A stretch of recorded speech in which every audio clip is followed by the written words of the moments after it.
personne ne parle de Palestine à ce moment-là, ni les Juifs pour lesquels c'est Eretz Israël, ni les Arabes pour lesquels la Palestine s'appelle Souria al-Junubiyya, c'est-à-dire la Syrie du Sud. La Palestine, c'est d'abord une création occidentale. À partir de quand les Palestiniens parlent-ils de Palestine ? À partir de 1920-21. Pourquoi ?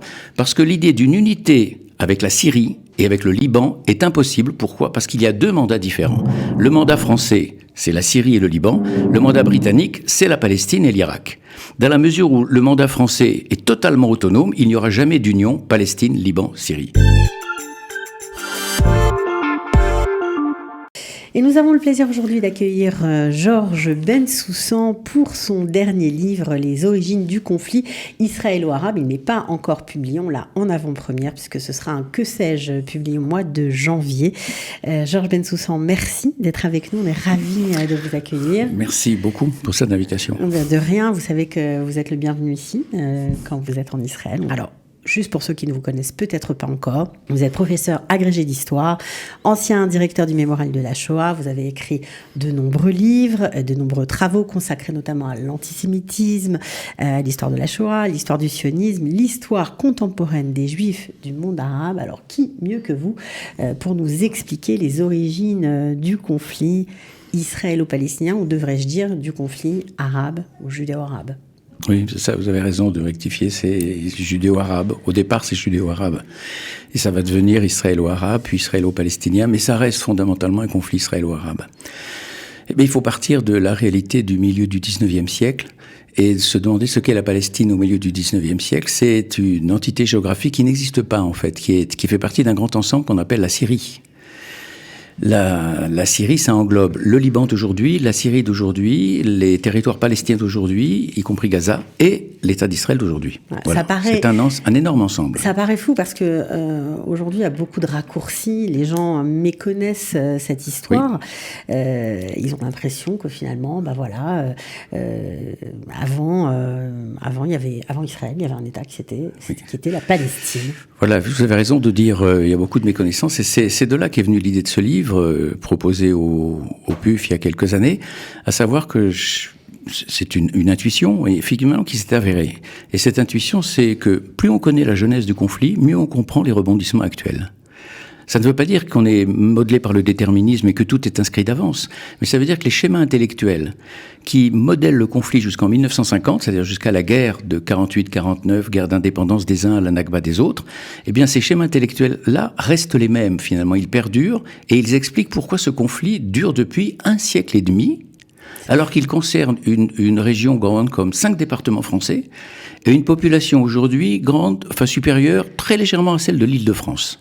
C'est donc un conflit mineur, comme disent les géopoliticiens de faible létalité, qui passionne le monde entier. Vous savez qu'il y a plus de journalistes dans les territoires palestiniens en Israël que dans toute l'Afrique, quand il n'y a pas de crise. Alors que lorsqu'il y a une crise, évidemment, c'est bien davantage. Bien sûr. Et c'est un conflit donc qui polarise les passions, donc ça aussi c'est un autre aspect du sujet, alors que la genèse du conflit, c'est-à-dire d'avant les événements de 48-49, c'est relativement mal connu. Les gens connaissent à peu près le conflit depuis 67, la guerre des 6 jours. Et là, on dirait que tout commence en 67. En fait, c'est bien avant que c'est joué. Et même, c'est déjà bien avant 48 que tout se joue. C'est en gros, dans les années 1919, 1939, ces années-là sont décisives. Les Anglais ont un rôle dans cet embrasement, on va dire, du conflit ? Capital, essentiel. Ça ne veut pas dire qu'il faut accabler les Anglais, ça veut dire qu'ils ont un rôle essentiel dans la naissance du foyer national juif, dans le fait qu'il a pu se développer à l'ombre du parapluie des Anglais. Ça, le mouvement sioniste doit lui être éternellement reconnaissant, c'est ça le paradoxe, et en même temps essentiel dans la perpétuation du conflit et dans le fait qu'on est allé vers un affrontement de plus en plus violent entre juifs et arabes jusqu'à la déroute finale de 47-48, c'est-à-dire l'affrontement israélo-palestinien d'abord jusqu'en mai 48, puis israélo-arabe après le 15 mai 48. Donc les Anglais jouent un grand rôle d'abord parce qu'ils prennent pied ici, en Palestine, avec la fameuse déclaration Balfour. Alors pourquoi ? Est-ce que c'est parce qu'ils sont tout d'un coup pris d'amour pour le peuple juif, pris d'amour pour la cause sioniste qui a déjà une bonne quarantaine d'années, le premier congrès c'est d'il y a 20 ans, mais les amants de Sion, les Chovevet Sion, les Smolenskin, les Lilienblum, les Achadam, etc., c'est 30 à 40 ans avant. Bon, non. En fait, ils ont des intérêts à défendre ici. Ils veulent prendre pied en Palestine parce que c'est un carrefour pour eux entre l'Empire des Indes et le canal de Suez sur lesquels ils sont installés depuis 1882. Et c'est toujours aujourd'hui une question, on va dire, immobilière, entre guillemets, ou moins? Non, beaucoup moins aujourd'hui. C'est-à-dire que chez les Anglais, c'est une question stratégique. Ils ont besoin de s'installer en Palestine et ils vont prendre prétexte de l'installation d'un foyer national juif pour dire nous avons besoin d'un mandat de la Société des Nations pour permettre que se développe ce foyer national juif sans porter atteinte aux droits des habitants du territoire, c'est-à-dire aux habitants arabes du territoire chrétien et musulman. Alors, à l'époque, justement, parce qu'on va parler un petit peu chiffres, puisque vous maîtrisez ça par cœur, il y avait évidemment des juifs, il y avait aussi des arabes, et évidemment les arabes étaient en majorité. Bien sûr. Lorsque la première alia commence en 1881-82, c'est Ben Yehuda et puis toute la suite, mais il y a déjà toute une jeunesse du conflit avant la première alia. C'est pour ça que mon livre ne commence pas en 1882, mais en 1870, avec la création de Mikvé Israël, la fameuse institution de l'Alliance à Holon, enfin aujourd'hui c'est à Holon, c'est-à-dire aux portes de Jaffa, au sud de Jaffa. Lorsque la première alia commence, il y a 30 à 35 000 juifs en Palestine pour environ, c'est vraiment la louche tout ça, il n'y a pas de recensement précis, 450 000 arabes, dont 85 à 88% sont des musulmans sunnites et 12% sont des chrétiens, soit catholiques, soit grecs orthodoxes. Deux types de chrétiens. Les protestants sont très minoritaires, mais il y en a. Ils sont rattachés à la Syrie à l'époque ? Alors, tout l'ensemble est rattaché à la Syrie. Il n'y a pas de Palestine en tant que telle. Personne ne parle de Palestine à ce moment-là, ni les Juifs pour lesquels c'est Eretz Israël, ni les Arabes pour lesquels la Palestine, ici, là où l'on est, c'est-à-dire entre territoire palestinien, Gaza et Israël, s'appelle la Souria al-Junubiyya, c'est-à-dire la Syrie du Sud. Ceux qui parlent de Palestine sont les Occidentaux. Ce sont eux qui ont inventé la Palestine dans le sillage de l'Empire romain. Vous savez d'où vient le mot, bien sûr. Et ce sont eux qui ont inventé le vocable de la Terre Sainte. C'est Henri Laurence, l'historien français Henri Laurence l'a très bien montré. Donc la Palestine, c'est d'abord une création occidentale. Les Arabes parlent de la Syrie du Sud, les Juifs parlent d'Eretz Israël. À partir de quand les Palestiniens parlent-ils de Palestine ? À partir de 1920-21, très clairement ils en parlent. Ça ne veut pas dire qu'ils n'en parlent pas un peu avant. Mais à partir de 21, ils sont obligés d'en parler. Pourquoi ? Parce que l'idée d'une unité avec la Syrie et avec le Liban est impossible. Pourquoi ? Parce qu'il y a deux mandats différents. Le mandat français, c'est la Syrie et le Liban. Le mandat britannique, c'est la Palestine et l'Irak. Dans la mesure où le mandat français est totalement autonome, il n'y aura jamais d'union Palestine, Liban, Syrie. Donc là, on comprend mieux. Les Palestiniens doivent divorcer d'avec la Syrie. Ils s'y résolvent, mais ils se résolvent la mort dans l'âme, ils le disent. Donc désormais, ils le disent dans leur congrès de 21-22, parce qu'il y a plusieurs congrès à ce moment-là.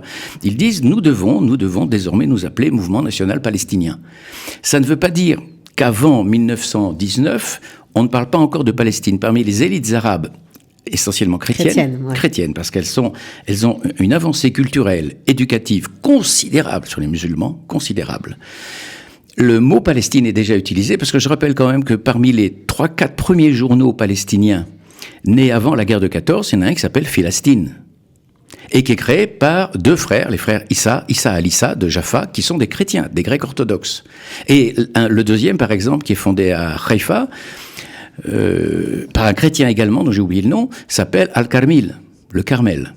Donc il y a déjà une implantation géographique. Le mot Palestine existe déjà, bien sûr. Bon, ça ne veut pas dire que c'est pas une invention. Il ne recoupe pas la même réalité qu'aujourd'hui. Exactement. C'est dans les années 20 et les années 30 que le nationalisme palestinien se structure véritablement, a une conscience de lui-même. Et surtout, ce qui est très intéressant, c'est que le sentiment que le mouvement sioniste va progressivement les déposséder de leur patrie, il est là dès les années 1900-1905.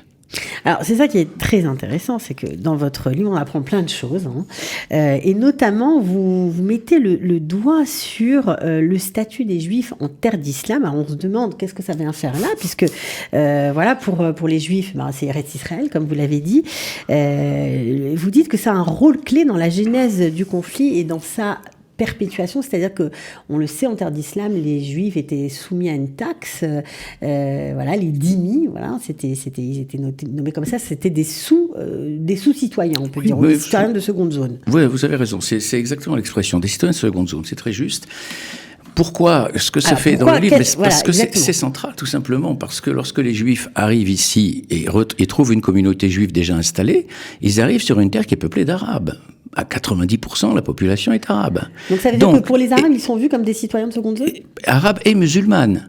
arabes et musulmanes sunnites. Et donc, les juifs, la communauté juive ici installée, qui est en partie séfarade et en partie ashkénaze, mais en grande majorité séfarade et parle parfaitement l'arabe, à côté du ladino et d'autres, mais parle aussi l'arabe. C'est ce qui n'est pas le cas des ashkénazes. Cette communauté juive, elle est vue comme une communauté de dhimmi, c'est-à-dire citoyens de seconde zone. Ça n'empêche pas la convivialité, ça n'empêche pas parfois de très bonnes relations et même des amitiés, des relations commerciales également, mais c'est inséparable d'une économie du mépris et parfois, à certains moments, de violence, d'une économie de la haine. Donc ça n'est pas ce qui se passe en Europe, bien sûr, mais la dhimmitude, ce qu'on appelle le statut de dhimmi plutôt que la dhimmitude. Le statut de dhimmi n'échappe pas à la Palestine. La Palestine est aussi témoin du statut de dhimmi, tout comme la Tunisie, tout comme l'Irak, tout comme le Yémen. Parce que pour les Arabes qui vivent ici, c'est une terre arabe, c'est une terre musulmane. Bien sûr, c'est une terre musulmane, c'est une terre arabe. Alors ça ne veut pas dire du tout que c'est une terre centrale pour l'islam. Je rappelle quand même cette donnée de base. Jérusalem n'est jamais mentionnée dans le Coran. Jamais. Al-Quds n'est jamais mentionné dans le Coran. Al-Quds va devenir Al-Quds, la sainte, après, au moment où le conflit se structure. Qui va faire d'Al-Quds ce centre spirituel de l'islam? C'est le Mufti Amin Al-Husseini à partir des années 20-21, parce qu'il a c'est une intelligence politique, Al-Husseini. Enfin, limitée, mais j'ai pas le temps de développer. Mais c'est une intelligence politique quand même. Il comprend très bien que ce qui va fédérer autour du combat palestinien anti-sioniste, ça n'est pas le nationalisme au sens moderne du terme, c'est l'islam. Et il va donc faire de la cause palestinienne une cause islamique. Et du coup, ça a aussi un impact énorme sur les Arabes chrétiens, qui vont être mis à la marge du combat palestinien. Il suffit de voir, par exemple, au moment de la grande rébellion de 36-39 menée par les Arabes contre les Anglais, contre les Juifs, le rôle des chrétiens est très modeste. Il y a très peu de chefs chrétiens de milice. C'est eux qui ont été les intellectuels de la cause arabe. Vous avez raison. Ils sont le cerveau de la cause arabe. Jusqu'aux années 20, c'est vraiment eux qui structurent le combat national palestinien, indéniablement. Voilà, mais finalement, ils vont être supplantés. Ils vont être supplantés, ça va devenir une cause islamique et eux-mêmes vont en payer le prix. En particulier à la fin de la rébellion en 38-39, il y a eu des persécutions antichrétiennes, le fait que les femmes chrétiennes ont été obligées de porter le voile, par exemple, et le fait que l'un des slogans qu'un certain nombre de musulmans se plaisaient à répéter dans les rues de Jenin, de Ramallah ou d'ailleurs, à l'adresse des chrétiens qu'ils méprisaient, c'était « après samedi, dimanche », leur disait-il en les menaçant. Vous voyez ce que ça veut dire? Ouais. Après le pogrom, votre tour viendra. Bon. Ce sont des situations très précaires, très difficiles. C'est un conflit je vais apprendre rien à personne en vous disant ça. C'est un conflit extrêmement enchevêtré, extrêmement complexe. Ça ne veut pas dire qu'on ne peut pas comprendre. Alors, est-ce que vous pensez que, à force de se pencher, dans les sources, dans les origines de ce conflit, on peut tirer des solutions, on peut essayer de trouver, des ouvertures pour essayer de le résoudre, ou en tout cas d'améliorer la situation? D'améliorer la situation, sans doute, peut-être de le résoudre à terme. Il faut pas, je pense qu'on peut pas baisser les bras, on peut pas désespérer. On peut résoudre ce problème à terme, oui, à une condition, c'est que dans le monde occidental, qui quand même a son mot à dire ici dans la région, le monde occidental prenne conscience des blocages culturels qui empêchent que la paix soit signée. C'est ça en fait le nœud central, c'est les blocages culturels finalement. C'est un nœud capital. Je ne sais pas s'il est central et s'il est le seul, mais capital, j'en suis certain. Le nœud capital, c'est-à-dire le fossé anthropologique entre la vision du monde, qui est celle d'un arabo-musulman du XXe siècle, du XIXe et du XXe siècle, ou un jeune même du XXe siècle qui est l'héritier de cette vision du monde. Ça ne veut pas dire qu'il n'y a pas des changements, bien sûr, il n'y a aucune réalité figée. Et la vision du monde occidental qu'a porté avec lui la deuxième alia, la troisième alia, ceux qui ont vraiment bâti l'État. C'est-à-dire qu'en fait, ce à quoi on assiste en 48-49, au moment de la victoire israélienne, c'est l'affrontement entre une société profondément rurale et très archaïque, sur le mode d'être et même sur le mode de fonctionnement, et une société moderne profondément occidentalisée. Et cet affrontement-là, finalement, évidemment, ne peut qu'en profiter à la société moderne. Il y a d'autres facteurs qui expliquent la victoire israélienne. Mais il y a aussi un conflit anthropologique, sur le fond, entre deux sociétés, deux types d'organisations. Je vais résumer en un mot si je vous dis que la société palestinienne est une société clanique qui fonctionne sur la base du clan, ce qu'on appelle la Hamoula en arabe. C'est central pour comprendre ce qui se passe. Donc, l'idée de nation, l'idée d'État, c'est une idée qui parvient très tardivement dans le monde arabe palestinien. Parce qu'ils n'en ont pas besoin, en fait. Non, parce que tout fonctionne. les affiliations de base du paysan palestinien, c'est une société rurale, hein, 90% oui, bien sûr. Sont des paysans. L'affiliation de base, c'est la famille. Au-delà de la famille, c'est la chamoula, le clan. Au-delà du clan, alors donc le village et la région, le mot nation, al-watan en arabe, le mot État, ce sont des notions très occidentales et très lointaines. Alors, c'est des notions qui parlent aux élites arabes occidentalisées, ça c'est indéniable, mais à la grande masse de la population, ça ne dit strictement rien. Et c'est ce qui explique que la division intra-palestinienne est terrible. Et l'une des causes majeures de leur défaite, c'est la division. Pendant des décennies, les Palestiniens, hélas pour eux, ont passé leur temps à se combattre. Alors, vous dites que oui, on peut pourquoi pas se défaire de ce guêpier palestinien, comme vous le dites dans votre livre. Mais alors, il faut quand même des pistes, parce que si d'un côté, on considère, en tout cas les Arabes considèrent que c'est une terre d'islam, et donc une terre islamique, et donc une terre qui doit être sans juifs. Vous avez raison, mais... On ne va jamais s'en sortir. Si, parce que les mentalités ne sont pas statiques. L'histoire humaine, par définition, elle est mobile, elle est dynamique. Elle est dialectique, c'est-à-dire que tout bouge. Le temps, c'est le grand dissolvant.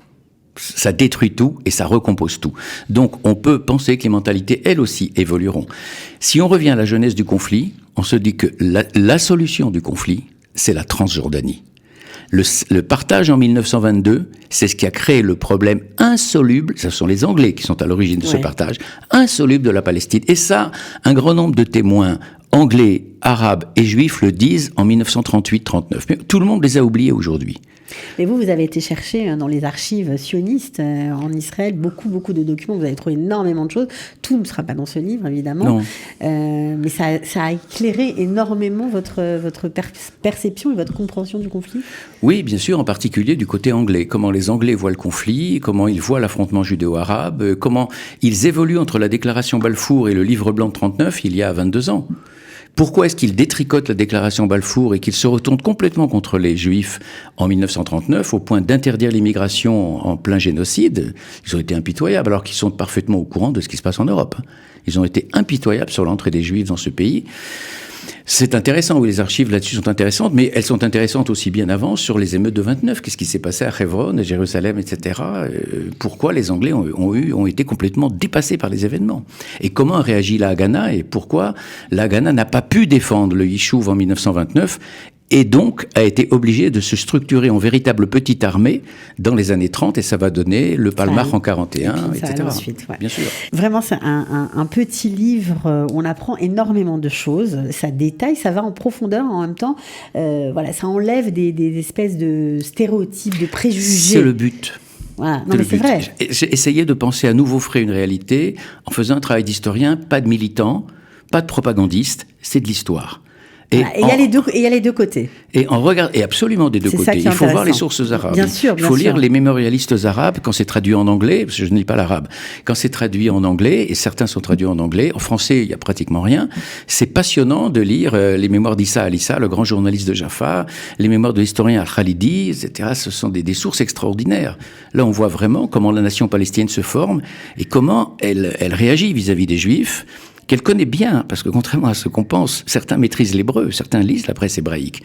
Et comment elle se débat, surtout du côté musulman, avec le poids, la pesanteur intellectuelle que constitue le statut de dhimmi. C'est ça qui est fou, on ne se rend pas compte que c'est tellement important. C'est fondamental.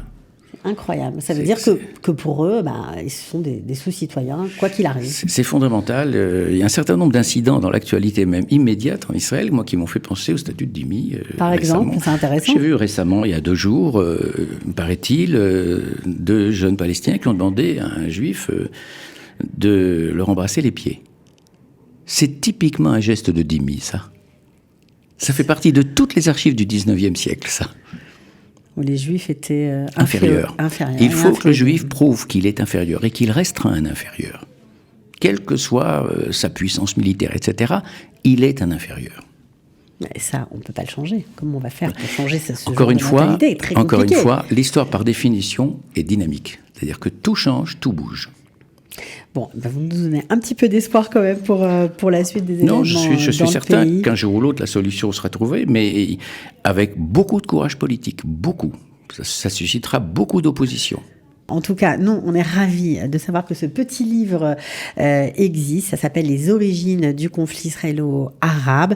Ce sera au mois de janvier. Et bien sûr, comme vous avez énormément travaillé, par exemple, vous avez écrit d'abord 900 pages avant d'en faire un que sais-je. Oui, c'est la règle du que sais-je, c'est 128 pages. Et j'imagine qu'il y aura un autre livre que vous allez préparer dans 2 ans. Sur le même sujet, mais beaucoup plus développé, où j'aurais pu mettre un certain nombre de documents extraordinaires que je n'ai pas pu mettre dans un que sais-je. Donc avec des archives, bien sûr, avec tout ce que vous avez pu... Et puis développer un certain nombre de thèmes, et en particulier un thème qu'on n'a pas abordé, on ne peut pas tout aborder bien sûr ce matin, la question foncière, la question du sol. Ça, c'est très intéressant. C'est l'une des clés du verrouillage de la situation palestinienne dans les années 30.